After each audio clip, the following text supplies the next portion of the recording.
Start by using a medium amount of oil or lotion. Rub your hands together, not just to spread the product, but to warm them up. No one likes cold hands on their back, especially not when they're trying to relax. Now, place your hands at the top of your partner's back. Use your whole hand, fingers, palms, and especially the pads of the palms to apply broad and even pressure. Most of the pressure should come from the palms, while your fingers stay relaxed and supportive. Glide your hands down along either side of the spine. Let your thumbs gently track along those long muscles, the rector spinae group. As you move down, actively fan out your hands like you're tracing a shape of a large, gentle wave.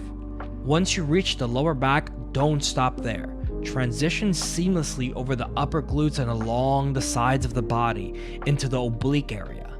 Then begin your return stroke. Slowly glide your hands up, applying pressure with your fingers and palms along the sides of the body.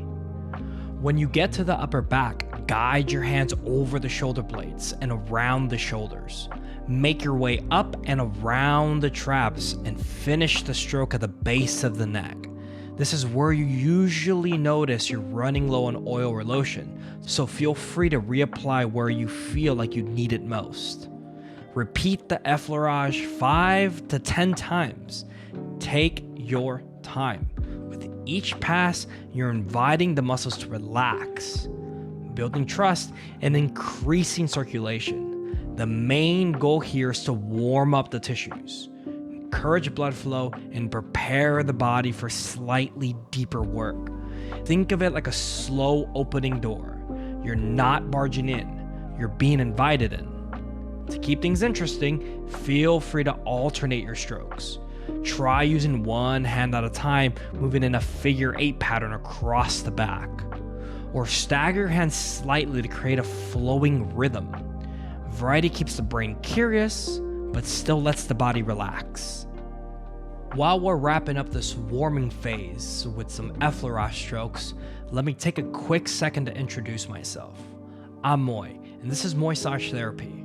I've been a licensed massage therapist for 7 years, helping people move better, feel better, and just relax. Today, I'm walking you through how to give a step-by-step kick-ass back massage, one your partner's going to love and one you're actually going to enjoy giving. Now, we're moving on to Petrissage, what I like to call the bread and butter of Swedish massage. This is where we really start to get into that muscle tissue. We'll go over 3 main techniques in this session. Think of kneading, pulling, and wringing like working with dough, but instead of baking bread, we're melting tension. They all build on each other, and each one adds a new sensation to your partner. Let's start by positioning yourself. Shift your body to the left side of the table and bring your hands down to the right lower back. First up, pulling. With this technique, you're going to reach just slightly under your partner's body and begin pulling the tissue towards you while using an alternating pattern, a hand over hand technique. Use the pads of the palms, not the fingertips. Keep it broad and soft. This isn't deep tissue. We're still in Swedish territory, gentle, rhythmic, and relaxing. As you feel the muscles to begin to warm and soften, slowly make your way up the back. Pull through the rib area onto the lats, those wide muscles just below the armpits. Keep your strokes smooth and don't be afraid to play with the pace and rhythm. Slowing it down and speeding up keeps things interesting and engaging. Now, guide your hands across the scapulas, then end up over the traps. And let me tell you, this is the money zone. Slow it down here. Spend a little extra time. Really let your hands sink in gently. Your partner's going to feel seen, loved, and grateful. Once you finish at the top, make your way back down the back using the same pulling motion until you return to the right lower back. Next, let's go over ringing. It's similar to pulling, but with a totally different feel. Imagine you're gently wringing out a towel or kneading dough. One hand pushes while the other hand pulls, creating a nice alternating rhythm in a half circle shape. Start again at the low right back and follow the same path. Up the sides of the spine, through the rib cage, lats, and across the scapula, and give a full rings to the traps. Then, just like before, make your way back down to where you started at the right lower back. Third, let's talk about kneading. This is where I really encourage you to find what I call a connected stroke. Something that feels smooth, rhythmic, and intentional. It's all about more than just technique here, it's about flow. You're already on the right side of the table, so let's use a nice effleurage up to the neck. Personally, I like to have my hands move in opposite directions. One going up, and the other one gliding down the back as I make my way towards to the top. Once your left hand reaches the neck, gently clamp around each side like you're forming a soft crab claw. No pinching, just firm, loving pressure. Then, invite your right hand to join the party. Start to alternate those claws in a slow, rhythmic kneading motion. Yes, I know I already said this, but it's worth repeating. Be nice here. Spend extra time. Vary your pressure and change the tempo. Feel free to pause and hold the grip. That stillness is gold. Sometimes the best thing you can do isn't another stroke, it's just to stay present and let your partner melt. Now, let's transition to the head of the table. You can kneel on one knee or settle into a wide lunge, whatever's more comfortable and lets you stay grounded. We're going to apply the same kneady concept to the trap muscles now. Use your thumbs to gently press under the traps, while your index and middle fingers rest on top. This isn't a lifting motion like on the neck, it's more of a horizontal squeeze and spread, like butter on toast. Again, there's no need to rush, let the muscles respond. This area holds a lot of tension for most people, so some slow, thoughtful kneading here can feel incredible. Now, how much time should you spend on each technique? That's totally up to you. There's no rule book when it comes to making someone feel amazing, especially if you're doing this to care for your partner. So go at your own pace. This is just a framework. You've got permission to explore and be creative. And just like before, when you're ready to transition, or if you find yourself kind of wondering what to do next, return to the Effleurage. This is the ultimate reset button. It brings everything back together and always feels good, no matter how many times you use it. Let's take a moment to notice something important. We've only worked on the right side of the body so far. That's totally intentional. In Swedish massage, we often work one side at a time to stay focused, balanced, and controlled. Before we move on, let's sneak in a few Effleurage strokes to smooth things out. Vary your strokes. Use some with both hands, moving together, others with opposite directions. Play with the tempo. These transitions are like the musical notes connecting phrases. They keep the rhythm going. Now, on your last stroke with the right hand, I want you to pause. Just a moment at the left low back. Use that as a bridge to walk around the table and reposition yourself on the right side of the table. Once you're there, seamlessly transition back into pulling technique, just like you did on the right side. You already know the flow. Pulling, ringing, and kneading. This time, we're applying it all to the left side of the back. I'm going to let you follow along here, but while you're working, I'll be giving you some tips and tricks to elevate the experience. Little adjustments in pressure, positioning, and timing that can make the world of a difference to your partner. When given a Swedish massage, the number one thing I want you to remember is this: slow it down. Seriously. Most people move way too fast. especially when they're just starting out. But massage isn't something to rush through, it's something to sink into. Go slow, then go slower, and then slow it down some more. That pace gives your partner's body time to actually relax. It helps you feel what's happening beneath your hands. As you work, try to keep one hand on the body at all times.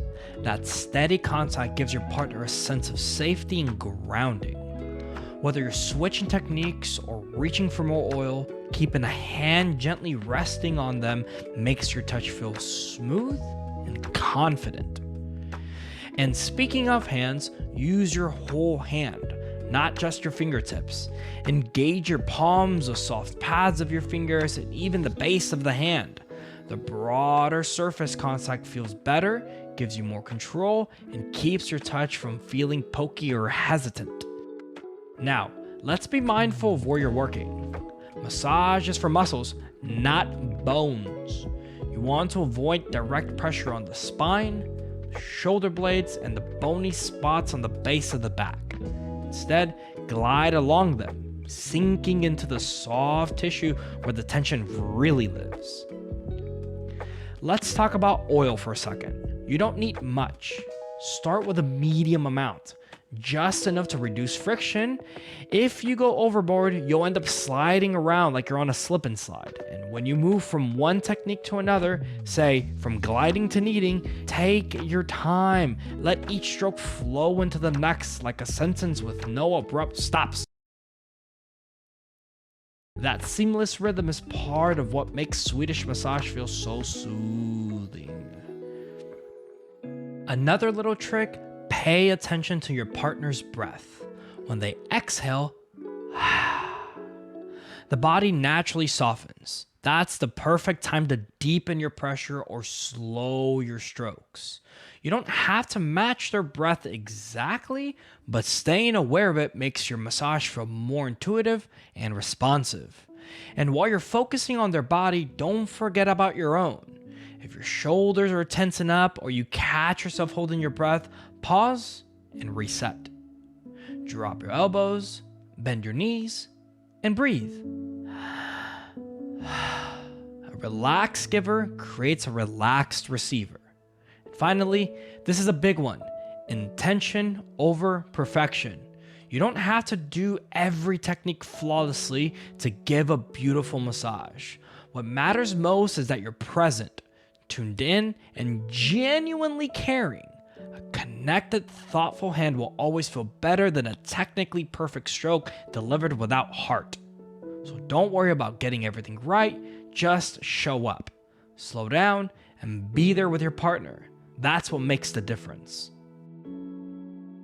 Alright, let's finish strong with our final technique, friction. This one brings a small but focused amount of pressure. Perfect for targeting those spots that hold on to tension like it's their job. We'll be using our thumbs to apply this technique. Start on the right trap and use a medium amount of pressure in a small circular motions, alternating your thumbs as you go. Begin to work your way down the back, keeping the movement in the space between the spine and the scapula. Take your time here. Some areas feel more tender than others, so adjust your pressure accordingly. If you hit a spot that feels especially tight, or your partner mentions it, slow down. Stay present and spend a little extra time there. When you reach the base of the back, pause and hold gentle pressure for a moment. Remember, sometimes less is really just more. As you return up the back, continue with those circular thumb strokes. Fair warning, this part can get tiring, especially if you're not used to giving massage. Your hands start to fatigue or cramp, don't push it through. Just find a good stopping point and give your hands a break. Building endurance takes time, and that's totally okay. Next up, cross fiber friction, a slight variation of the last one. But before we jump into that, always connect with a nice, smooth effleurage to transition between techniques. Remember? Now, For the cross fiber friction, you'll use your pointer, middle, and ring fingers to form a triangle. With that tripod, begin to rub quickly across the muscle fibers, almost like you're sanding down a stubborn patch of tension.